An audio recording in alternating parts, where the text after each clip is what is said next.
1989 တော့တဲ့လာပြီးကြောင်းနေရဲ့2025ခုနှစ်စက်တင်ဘာလ10ရက်နှစ်ပတ်ပြပါပြဖြစ်ကြတော့ဥသိမ်းမြေတော်တင်ကြီးဥကျော်တော်ဝေဝေညိုတို့အားယေရှုအမှုတော်၍တပြည်တော်ဆရာသီရိမြို့နယ်ကြောက်ချဲရွာတောက်တာစောတူမြင့်သက်မကျော်သာမောင်တော်မြတ်သူသမိမကိမြတ်ဦးစီစိရှင်ဝေမျိုးရေးစာနဲ့စေဆိုင်ပိသာစုတို့ကအဘကကျုပ်ဆရာတော်ကြီးနဲ့တောက်ဆရာတော်တို့ကတ္တကျင့်သက္ကပရပူဇာလူတော်မင်္ဂလာရကုန်မြို့တို့ကျော်တော်မူဝေမိသာစုတို့ရတဲ့ဗတ္တိတာသဇကတုတ္တကြီးလူတော်မင်္ဂလာလူတော်မင်္ဂလာနေရာပေါင်းဆက်၍စေကြပါပြုတော်သည်ကုသိုလ်မင်္ဂလာကန္တာ၌ဩဇာတော်လူမောရဏနဲ့ဩဝါဒတရားကုသိုလ်ကောင်းမှုပြုတိုင်းဝါမြောက်စကားနဲ့ဩဝါဒစကားကိုသစ္စာပြကိုယ်တိုင်ဩဇာဆုံးပါလေအပြည့်တော်ဆိုရင်ကုသိုလ်ကောင်းမှုပြုနေတဲ့အချိန်မှာဝါမြောက်ဝန္တာပိဋိပြည့်တယ်ကိုရည်ကြည်တယ်အနာကောင်းမှုလုပ်တဲ့အချိန်မှာဝန္တာနေမှုရှိရသီလစောင့်နေတဲ့အခါမှာမြတ်တို့တပုဒ္ဒကဝဒဘာဝနာပွားကြတဲ့အခါမှာတတိတဲ့သမာဓိရှိအောင်ကြိုးစားရမှာဖြစ်တယ်အဲတော့ဝမြောက်နေဖို့အတွက်ဝမြောက်စကားပြောတာဝမြောက်စကားဆိုတာကုသိုလ်ကောင်းမှုရဲ့အကျိုးကျေးဇူးကုသိုလ်ကောင်းမှုနဲ့ပတ်သက်ပြီးတော့ဟောတဲ့တရားမျိုးဆိုလိုတာဒါကြောင့်မို့သောဗျာကိုယ်တိုင်လည်းပဲကုသိုလ်ကောင်းမှုပြုတဲ့အခါမှာနုမောရဏတရားဟောတယ်တော့ဒီကနေ့အနုမောရဏဩဝါဒအနေနဲ့အန္တနာယုပွဲရသောဗျာရဲ့ဆုံးမလေးကိုနာယုပတ္တကြရအောင်လောကမှာဆင်းရဲမွေတေးခြင်းဆိုတာဘယ်ရမှာမကောင်းနော်ဆင်းရဲမွေတေးတဲ့နိုင်ငံဆိုရင်လူတကာကတည်မြဲသေးတယ်လူလောကမှာဆင်းရဲမွေတေးတဲ့လူကိုလည်းပဲကျန်တဲ့လူတွေကပဲမလုပ်ချင်ကြဘူးဆင်းရဲမွေတေးမှုကမကောင်းဘူးပေါ့ဒါကြောင့်မို့လောကမှာဆင်းရဲမွေတေးခြင်းကနေစပြီးတော့ကောင်းမှုအကုသိုလ်ရဆိုမှုတွေတူပြောလာတာဖြစ်တယ်မြတ်စွာဘုရားကဒါလေးတရားဝိပုံလာမာကတိလောကကြီးမှာဆေးပွက်တဲ့လူတွေများလာလို့ရှိရင်အဒိဏဒါတာကိုမှုလူရဲ့မှုဆိုတာတွေကပေါ်လာတဲ့ကိုမှုလူရဲ့မှုတွေကဆေးပွက်တဲ့မှုအခြေခံတဲ့တို့အဲ့လိုပြောလို့တာအစပြဟောတို့ပဲလောကမှာလည်းဆိုရှိတယ်poverty injustice crime ဆိုတာလည်းရှိတယ် poverty ဆိုတာဆေးပွက်တဲ့မှုကရာဇဝမှုတွေကိုဖြစ်ပေါ်စေတယ်ကျမ်းသာကြွယ်ဝမှုကရာဇဝမှုကိုဖြစ်စေတယ်လို့ဆိုတာမရှိဘူးနော်ဆေးမွေးတဲ့မှုဒီရာဇဝမှုကိုတို့ပြောစေတယ်ဒါကြောင့်ဘုလို့လူတိုင်းငါနိုင်စားနိုင်တော့နိုင်အသုံးပြုနိုင်အောင်ဘဝမှာယတ္တိမှုရဖို့အတွက်ကျမ်းသာကိုကြိုးစားကြတယ်ဒါကလူတွေရဲ့လောကမှာဆင်းရဲမှုရဲ့စံတပတ်ချက်ပဲဆင်းရဲတဲ့ဆိုတာသိစဉ်ဝင်ငွေနေပြီးတော့ စာဝတ်နေစမပြေလောက်ဝင်ငွေမရှိတဲ့ပုဂ္ဂိုလ်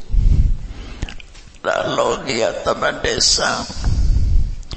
မြတ်စွာဘုရားကတော့စာစရာမရှိရုံနဲ့စေပွဲတည်တယ်တော့မခေါ်ဘူးနော်အဲ့တော့နှစ်ပြိုးကွဲပြီးတော့မှတ်ပါဘုရားဘာသာမှာစေပွဲတည်မှုဆိုတာဘယ်အိုကောတလဲလောကီယတော့ပစ္စည်းဥစ္စာမရှိဟိုဒီစမပြေဘူးဆိုတဲ့ပုဂ္ဂိုလ်တွေစေပွဲတည်တယ်လို့ပြောကြတယ်မြတ်စွာဘုရားရဲ့သမတ်ချက်ကပါတော့ကုသိုလ်တရားတွေမှာ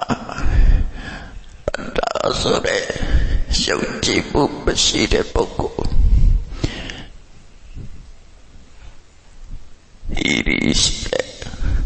မကောင်းမှုလို့ရမှာယုံတဲ့ပုဂ္ဂိုလ်ယုံကြည်ဆိုတဲ့ဤရီမကောင်းမှုလို့ရမှာကြောက်တဲ့ဝတ္တပမကောင်းတဲ့အရာကိုအကမ္မတာပဲကောင်းအောင်ကြိုးစားခြင်းဆိုတဲ့ဝိရိယကောင်းမကောင်းသိနားလည်ပြီးတော့အကောင်းဆုံးပြအောင်ကြိုးစားအထုတ်ခြင်းဆိုတဲ့ကြိုးစားအထုတ်ခြင်းကြောင့်ရလာတဲ့အသိပညာဆိုလိုတာကတတ္တာဟိရိဝတ္တပဝိရိယပညာဒီခြင်းနဲ့မရှိရင်မွဲတယ်လို့ခေါ်တယ်အစမရှိရုံနဲ့မွဲတယ်လို့မပြောနော်ဒါကဗုဒ္ဓကသမတ်ပေးတာအဲ့တော့ဘုရားဘာသာအနေနဲ့ယုံကြည်ချက်တရားတရားမရှိရင်မွဲတယ်မကောင်းမှုလို့အမှအရှက်မရှိဘူးဆိုရင်ပွဲတယ်မကောင်းမှုလို့အမှကြောက်လန့်မှုမရှိဘူးဆိုရင်လည်းပွဲတယ်မကောင်းတာကောင်းမကြိုးစားဘူးကောင်းရင်ပိုကောင်းမကြိုးစားဘူးဝိရိယမရှိဘူးဆိုရင်ပွဲတယ်အသိပညာလှုပ်တဲ့နာနဲ့မလှုပ်တဲ့နာပြောတဲ့နာနဲ့မပြောတဲ့နာကွယ်ချမသိဘူးဆိုရင်မွဲတယ်ဒါကပြတ်စွာပြတ်သမတ်တဲ့စေမွဲတယ်ဘူးပဲနော်မတူဘူးစားလေးမှတ်တာပေါ့အဲ့တော့လောကီဘက်ကလည်းမမွဲအောင်ကြိုးစားရမှာလောကုတ္တရာဘက်ကလည်းမမွဲအောင်ကြိုးစားလို့ဆိုလို့လောကပစ္စည်းဥစ္စာဒါမရှိလို့မွဲတယ်ဆိုတဲ့ပုဂ္ဂိုလ်ဟာဘဝမှာစမပြေဘူးတဲ့လူတော်ကမှာကုန်ရှိသေးရှိမရတဲ့နိုင်တို့တူပဲသူတော်ကောင်းတွေရဲ့တိုင်ဝိုင်းမှာဒါမရှိဘူးဖိရိဓမ္မဝိရိယပညာမရှိဘူးဆိုရင်သူတော်ကောင်းတွေရဲ့ဘဝမှာမရတဲ့နိုင်စေမွဲတယ်အဲ့လိုဝိจิตနာမပြည့်စုံတဲ့ပုဂ္ဂိုလ်သည်ရှားစောမှုကိုယ်မှုလူရမှုဆိုတာတွေကိုကျွလွန်တတ်တယ်လို့ပဲလောကုတ္တရာမှာတတ္တဟိရိဝတ္တပဝိရိယပညာဒါတွေမရှိဘူးဆိုရင်လည်းသူစိတ်တွေလုံမိတတ်တယ်မကောင်းတဲ့လှုပ်တယ်လှုပ်တယ်မကောင်းတဲ့လှုပ်တယ်လှုပ်တယ်မကောင်းတဲ့စိတ်ဓာတ်တွေပွေးတယ်အဲ့ဒါလို့တဲ့တဖြည်းဖြည်းလူဟာအောက်တန်းနောက်တန်းရောက်ပြီးတော့ဆင်းရဲတွေမှာနစ်မွန်သွားတယ်ဒါကြောင့်ဘုရားဗျာရဲ့အဆုံးမှဖြစ်တဲ့အတ္တကံကြိုးကြုံကြည်ရမယ်ကောင်းတာလို့ရင်ကောင်းတာဖြစ်တယ်မကောင်းတာလို့ရင်မကောင်းတာဖြစ်တယ်ဆိုတဲ့ယုံကြည်ချက်ခိုင်မာအောင်ကြိုးစားမယ်ဟိရိဝတ္တပဆိုတဲ့အရှက်အကြောင်းရှက်ရောက်ဆိုတာမဟုတ်တာလို့အမှ မှာရှက်တယ်မဟုတ်တာလို့အမှကြောက်တယ် ကိုတိတ်ကိုတိတ်နေဣရိယဓမ္မရှိရင်သီလဆိုတာလည်းရှိပြီးသားဖြစ်တယ်ဒါကြောင့်ဒီတရားမှာသီလကိုတည်းမပြောပဲနဲ့ဟိရိနဲ့ဝတ္တပကိုပြောလိုက်တယ်နော်ဟိရိယဓမ္မရှိမှကိုကျင့်တရားကောင်းတယ်ဣရိယဓမ္မရှိမှကိုကျင့်တရားလည်းပြည့်စုံတယ်ဒါကြောင့်သီလနဲ့ဣရိယဓမ္မဆိုတာတွေ့ပဲထားတာဒါကြောင့်ဒီနေရာမှာအတ္တရဲ့ဣရိယဓမ္မရဲ့အကျင့်သီလစာရိတ္တကောင်းမှုအတွက်ကဣရိယဓမ္မကအရေးကြီးတယ်ပေါ့ဒါကြောင့်ဣရိယဓမ္မဆိုတာရှိရမယ်ဝိရိယဆိုတာဘာပြောတာကိုယ်စိတ်ထဲမှာမကောင်းတဲ့အတွေ့အကြုံပေါ်လာရင်ဖယ်ရှားပြရမကောင်းတဲ့အတွေ့အကြုံကိုဖယ်ရှားပြကုသိုလ်ကောင်းမှုတွေကောင်းတဲ့အရာတွေတိုးတက်လာအောင်ကြိုးစား